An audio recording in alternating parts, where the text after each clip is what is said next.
নমস্কাৰ, news driver সমূহ দৰ্শকক স্বাগতম জনাই আগবঢ়াইছোঁ দিনটোৰ কেইটামান গুৰুত্বপূৰ্ণ খবৰ। নিয়ম অনুসৰি এতিয়া IT ৰিটাৰ্ণ দাখিল কৰাৰ সময়ত পেন কাৰ্ডৰ নম্বৰৰ লগতে এতিয়া আধাৰ নম্বৰ দিয়াটো বাধ্যতামূলক। ইয়াৰ পূৰ্বে পেন কাৰ্ডৰ নম্বৰৰ সৈতে আধাৰ নম্বৰ লিংক কৰাৰ সময় আছিল 30 জুন 2020। তাৰ পৰা বৃদ্ধি কৰা হৈছিল 31 মাৰ্চ 2021লৈকে। 31 মাৰ্চৰ ভিতৰত আধাৰ আৰু পেন কাৰ্ড লিংক নকৰিলে দিব লাগিব জৰিমনা। লগতে 1 এপ্ৰিল 2021ৰ পৰা ইনএক্টিভ কৰি দিয়া হ'ব পেন কাৰ্ডসমূহ।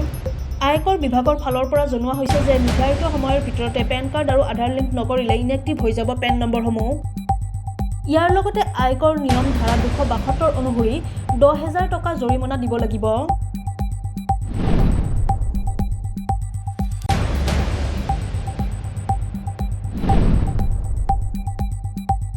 কেন্দ্ৰীয় কৃষি মন্ত্ৰী নৰেন্দ্ৰ সিং টোমাৰে শনিবাৰে পুনৰ কয় যে কেন্দ্ৰই নতুন কৃষি আইন 3খন সংশোধন কৰিবলৈ সাজু। প্ৰতিবাদী কৃষকসকলৰ আৱেগক শ্ৰদ্ধা জনাই চৰকাৰে এই সংশোধনৰ বাবে ইচ্ছা প্ৰকাশ কৰাৰ কথা তেওঁ কয়। আনহাতে বিৰোধী দলসমূহক সমালোচনা কৰি কৃষি মন্ত্ৰীজনে কয় যে বিৰোধীয়ে কৃষকৰ স্বাৰ্থৰ সলনি বিষয়টোক লৈ ৰাজনীতি কৰিছে।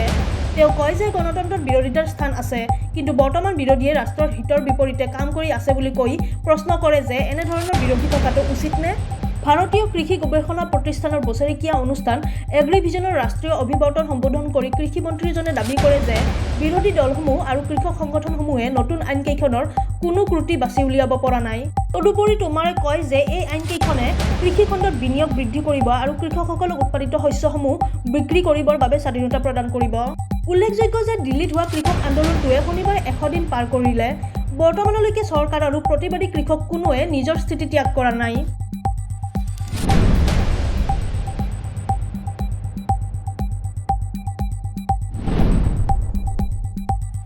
পোষ্ট অফিচৰ গ্ৰাহকসকলৰ বাবে এটা ডাঙৰ খবৰ। 1 এপ্ৰিল 2021ৰ পৰা পোষ্ট অফিচৰ একাধিক নিয়ম সলনি হ'ব। মানি কণ্ট্ৰলৰ খবৰ অনুসৰি ইণ্ডিয়া পোষ্ট পেমেণ্ট বেংকছে এতিয়া টকা জমা কৰিলে আৰু AEPSত চাৰ্জ লগোৱাৰ সিদ্ধান্ত লৈছে। অৰ্থাৎ এতিয়াৰে পৰা টকা জমা কৰিলে আৰু উলিওৱাৰ বাবে চাৰ্জ দিব লাগিব। আপোনাৰ বেছিক ছেভিংছ একাউণ্ট থাকিলে 4 বাৰ টকা উলিওৱাৰ ক্ষেত্ৰত কোনো চাৰ্জ দিব নালাগিব। কিন্তু 4 বাৰৰ বেছি ট্ৰেঞ্জেকশ্যন কৰিলে 25 টকা বা 0.5% চাৰ্জ দিব লাগিব। টকা জমা দিয়াৰ বাবে কোনো চাৰ্জ দিব নালাগে।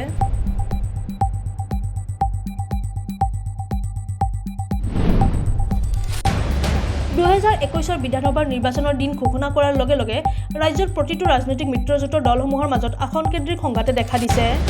শাসকীয় মিত্ৰজোঁটৰ আসন ভাগ বতৰাৰ পিছত দুই দল ক্ৰমে ভাৰতীয় জনতা পাৰ্টি আৰু অসম গণ পৰিষদৰ মাজত আভ্যন্তৰীণ কণ্ডলে গা কৰি উঠাৰ সমান্তৰালভাৱে কংগ্ৰেছ নেতৃত্বাধীন মহাজোঁটত আৰম্ভ হৈছে আসনকেন্দ্ৰিক মতানৈক্য। প্ৰধানতঃ কংগ্ৰেছ AIUDFৰ মাজত আসনকেন্দ্ৰিক দ্বন্দ্ব আৰম্ভ হোৱাৰ পিছতে কংগ্ৰেছ আৰু আঞ্চলিক গণমৰ্চাৰ মাজতো যে আসনকেন্দ্ৰিক মতানৈক্যৰ সৃষ্টি হৈছে সেয়া স্পষ্ট হৈ পৰিছে। দেওবাৰে হোটেল দিল্লীত এক সংবাদমেল আয়োজন কৰি গণমৰ্চাৰ মুখ্য আহ্বায়ক তথা সাংসদ অজিত কুমাৰ ভূঞাই কয় যে আমি বটদ্ৰৱাৰ পৰা প্ৰাৰ্থিত্ব বিচাৰিছিলোঁ, কিন্তু মহাজোঁটে আমাৰ কথা নাৰাখিলে। সেইবাবে আমি আমাৰ প্ৰাৰ্থী লাচিত বৰদলৈক বটদ্ৰৱাৰ প্ৰাৰ্থী হিচাপে আগবঢ়াইছোঁ। তাৰ লগতে বোকাখাতৰ পৰা আগবঢ়াইছোঁ প্ৰণৱ দলেক। আঞ্চলিক গণমৰ্চাই দাবী কৰা অনুসৰি দলটোৱে মহাজোঁটৰ পৰা মাত্ৰ 2খন আসন বিচাৰিলেও কংগ্ৰেছে 2এখন আসনকে গণমৰ্চাক এৰি দিবলৈ সন্মত নহ'ল। লগতে মহাজোঁটক লৈ অজিত কুমাৰ ভূঞাই কয় যে মহাজোঁট যি ধৰণে আগবাঢ়িব লাগিছিল সেই ধৰণে আগবাঢ়িব পৰা নাই।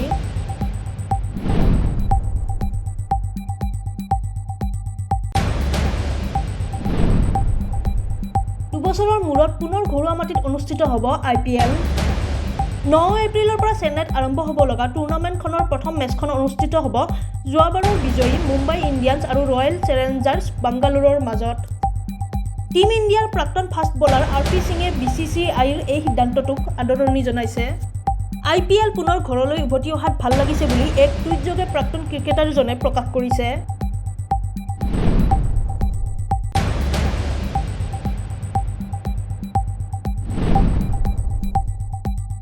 আসন ভাগ বতৰাক লৈ কংগ্ৰেছৰ এক গুৰুত্বপূৰ্ণ বৈঠক দেওবাৰে অনুষ্ঠিত হৈ আছিল সোণাপুৰৰ স্প্ৰিং ভেলী ৰিজৰ্টত। কেইবাটাও সমষ্টি কংগ্ৰেছে AIUDFক এৰি দিব বুলি কোৱাৰ পাছতেই স্প্ৰিং ভেলীৰ সন্মুখত সমবেত হয়হি কংগ্ৰেছৰ কিছুসংখ্যক সমৰ্থক। কংগ্ৰেছৰ সমৰ্থকসকলে কোনো কাৰণতেই কমলপুৰ আৰু জনিয়া AIUDFৰ হাতত গতাই দিব নোৱাৰিব বুলি এক উত্তপ্ত পৰিস্থিতিৰ সৃষ্টি কৰে। উত্তেজিত সমৰ্থকসকলক নিয়ন্ত্ৰণ কৰিবলৈ বাহিৰলৈ ওলাই আহে কংগ্ৰেছৰ সাংসদ গৌৰৱ গগৈ। গৌৰৱ গগৈয়ে সমৰ্থকসকলক বুজনি দিয়াৰ লগতে কয়, মইতো আপোনালোকৰ লগত কথা পাতিছোঁৱে, আপোনালোকক কৈছোঁ কমলপুৰ কংগ্ৰেছে খেলিব, ইয়াৰ পাছত আৰু কি কথা থাকিল। উত্তেজিত সমৰ্থকসকলক নাম সুধি তেওঁ কয়, আপুনিতো দলৰ এজন গুৰুত্বপূৰ্ণ বিষয়ববীয়া, মই জানো আপোনালোক দলৰ বাবে আহিছে। লগতে তেওঁ সমৰ্থকসকলক সতৰ্ক কৰি দিয়ে। সাংসদ গৌৰৱ গগৈয়ে কয়, আপোনালোক আমাক শান্তিৰে কাম কৰিবলৈ দিয়ক, দল এনেদৰে নচলে, দল মাছৰ বজাৰ নহয়।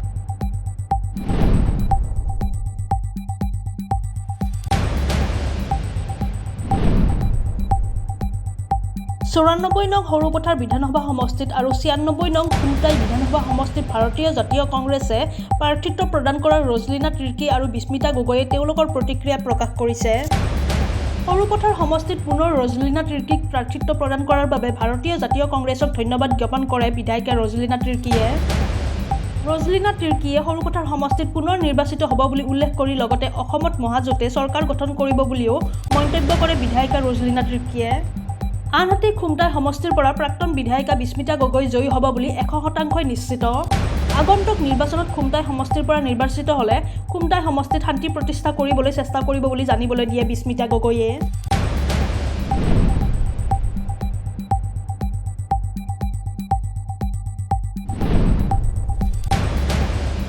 অতুল বৰাৰ নেতৃত্বাধীন অগপই আঞ্চলিকতাবাদী চৰিত্ৰ হেৰুৱাইছে, অগপ দলটো এতিয়া বিজেপিৰ পকেটত, এই মন্তব্য বৃন্দাবন গোস্বামীৰ।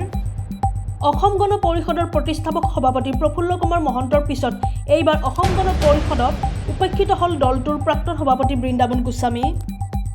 সেইবাবেই প্ৰাক্তন শিক্ষামন্ত্ৰীগৰাকীয়ে দেওবাৰে ত্যাগ কৰিলে আঞ্চলিক দল অসম গণ পৰিষদ। তেজপুৰৰ পৰা অগপক বিধানসভা নিৰ্বাচনত আঞ্চলিকতাবাদ নতুনকৈ ন ৰূপত আগবঢ়াই লৈ যাব বুলিও কয় বৃন্দাবন গোস্বামীয়ে। এইখিনিয়ে আছিল আজিৰ দিনটোৰ গুৰুত্বপূৰ্ণ খবৰ। ধন্যবাদ।